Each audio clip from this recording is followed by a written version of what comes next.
In high school, I aced almost all my courses, to the point that I graduated magna cum laude. I knew what magna cum laude meant even before I got to high school, because I went to probably the only junior high school in all of New York City at that time that taught us old-ass Latin. Shout out to Columbus Academy. So, magna cum laude means with great praise or with great honor. For those of you that personally know me, I know y'all like, Negro, please, you graduated with what? Damn, homie. In high school, you was the man, homie. Capping to you. Yeah, I know. I ain't the brightest bulb on the tree. But what had happened was, I went to an all-boys school. My mom was smart, and she knew, and I eventually learned, that if you surround me with nothing but boys, I'm gonna study my ass off, you heard?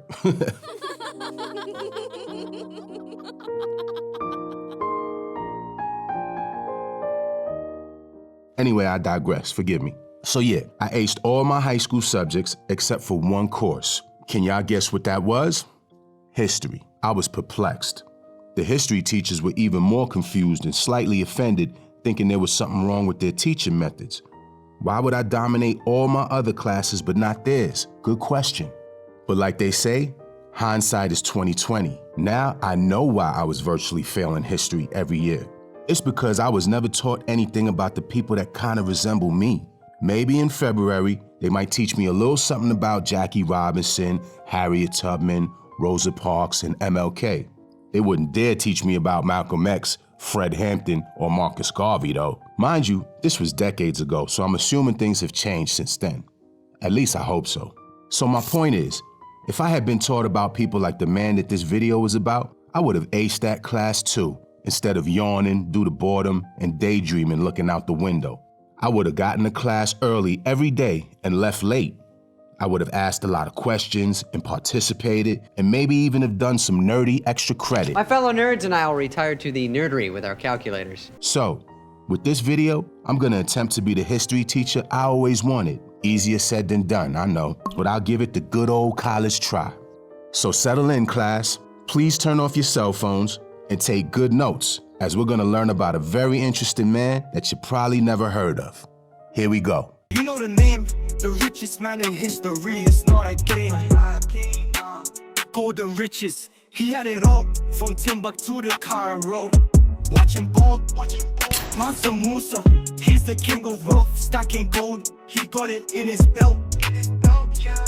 Living lavish, money never stops. Mansa Musa at the top, he never flops. In the archives of history, amidst the swirling sands of the Saharan territory, there emerged a kingdom whose name echoed through the ages, resonating with grandeur and wealth: the Mali Empire. Born from the cradle of West Africa, Mali's story is one of resilience, conquest, and the indomitable spirit of its people. The Mali Empire's genesis lies concealed in the mists of time, its origins woven into the fabric of ancient West African civilizations. As empires rose and fell, Mali emerged as a dominant force, its power radiating across the vast savannas and lush river valleys. It was in this fertile land that the seeds of greatness were sown, nurtured by the hands of visionary leaders and fortified by the strength of its people. Amidst this backdrop of burgeoning empire, there once dwelled a lineage destined for greatness. One figure would rise to epitomize the splendor and opulence of Mali: Mansa Musa.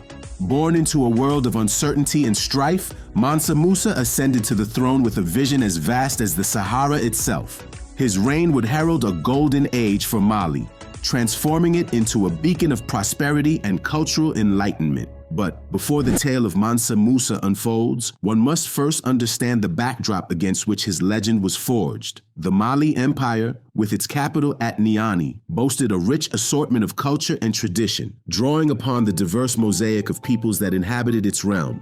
From the Mandinka warriors of the savannah to the Tuareg nomads of the desert, Mali's strength lay in its ability to harness the collective energies of its subjects.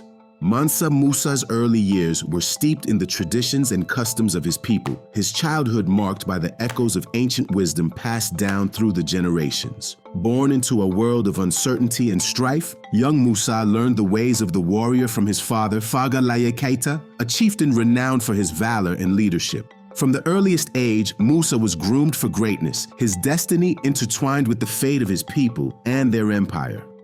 As he came of age, Musa's thirst for knowledge and enlightenment knew no bounds. Amidst the bustling markets of Niani, he immersed himself in the teachings of the Quran, finding solace and guidance in the words of Allah. It was through Islam that Musa discovered his true calling, his faith becoming the guiding light that would illuminate his path to greatness. Under the leadership of Mansa Musa, Mali underwent a profound transformation, both politically and culturally.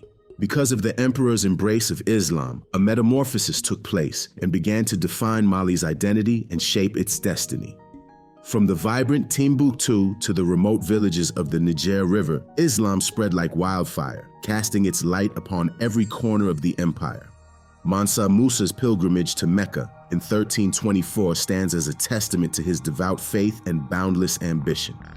Embarking on a journey of epic proportions, the emperor traversed the length, and breadth of the Islamic world, leaving a trail of awe and wonder in his wake.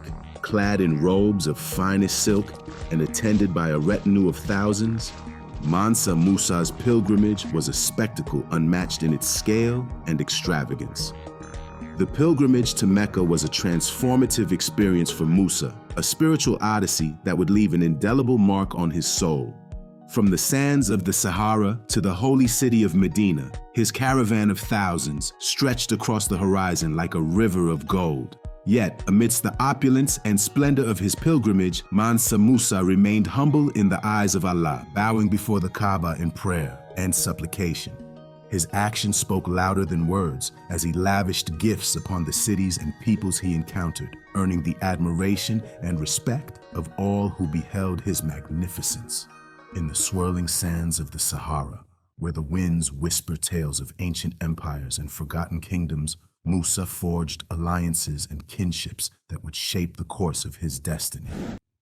It was during his travels that he encountered Abu Bakr II, the legendary emperor of Mali, whose vision and ambition inspired Musa to dream of a brighter future for his people.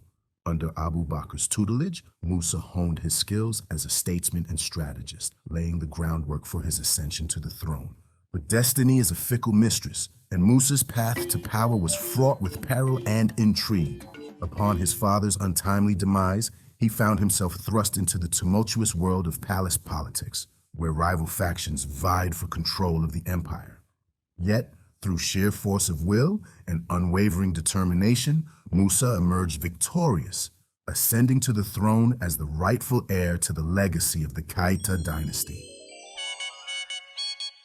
As Emperor of Mali, Musa faced myriad challenges, from the encroaching forces of rival kingdoms to the internal strife of his own court. Yet, amidst the chaos and uncertainty, he remained steadfast in his faith and his vision for a united and prosperous Mali. Under his leadership, the empire flourished, its wealth and influence spreading far and wide across the African continent.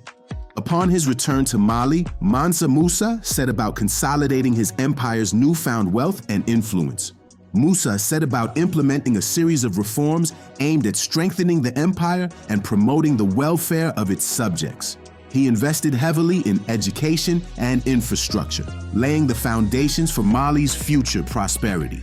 Timbuktu, once a mere trading outpost, blossomed into a center of learning and culture under his patronage, attracting scholars and artisans from across the Islamic world.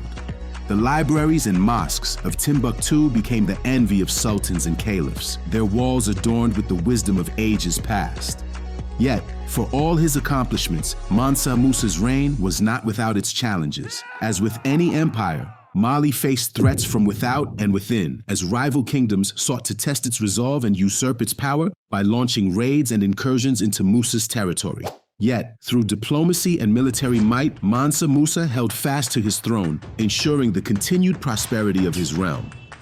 As the years passed and Musa's legend grew, so too did the Keita Dynasty, with his descendants ruling Mali for generations to come. His name became synonymous with wealth and power, his deeds immortalized in the songs and stories of generations to come.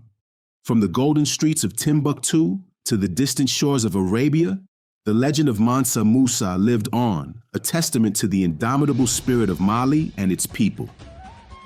The date of Musa's death is unknown. However, based on many scholars' research, it is hypothesized that he died anywhere from 1327 to 1337. So class, we will end today's lesson here. In defense of my history teachers of long ago, not much was known of Mansa Musa, as he never journaled any of his adventures or philanthropic activities, as he did everything with a pure heart. He is such a mysterious figure that some skeptics may even question his actual existence. Perhaps he was eliminated from the history books because of the color of his skin and the religion he chose to fervently embrace. Let's face it, there are tons of people who would have problems with believing the richest man in history came from such a background. Based on the history of this world, I can understand such disbelief. However, he sincerely cared about his lineage, his people, and his unconditional faith to Allah. In today's age, sometimes people do good things so that they can record it and post it online to get likes and views. Mansa Musa wasn't that type of man. As my mom always tells me, live your life as though God is watching. Or in Mansa Musa's case, Allah. That's all for today, class. Hope you enjoyed this as much as I did. Remember to do good solely for the sake of doing good and nothing else. See you next week. Building better, step back on my fly.